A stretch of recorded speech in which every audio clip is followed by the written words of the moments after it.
Umani ng batikos ang isang larawang kumalat sa internet na nagpapakita ng isang butanding o whale shark na sinakyan na parang surfboard. Ayon sa Bureau of Fisheries and Aquatic Resources, may ituturing na itong pagmamaltrato sa hayop. Balitang hatid ni Rebecca Reyes.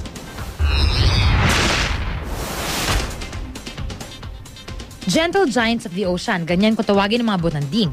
Sila man kasi ang pinakamalaking isda sa karagatan ngayon, isa sila sa mga pinakamaamo at di mahirap makalubilo ng tao.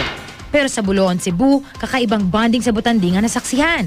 Sa litratong ito na kumalat sa Facebook, ang whale shark, makikitang tinalian at sinakyan na tila ba surfboard. Binatikos ito sa iba't ibang blog at social networking sites. Hindi rin ito nagustuhan ng Bureau of Fisheries and Aquatic Resources. May tuturing daw itong pagmamaltrato.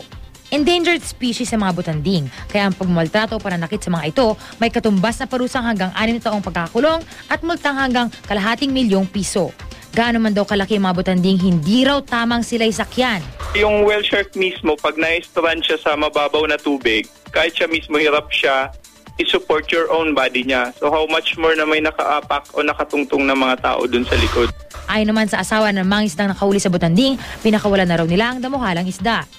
Hindi raw nila intensyong gawing katuwa nito, kaya't humingi sila ng tawad. Balak kayong isulang sa bayan ng Bulhoon ang isang ordinansa para proteksyonan ng mga butanding. Rebecca Reyes, GMA News.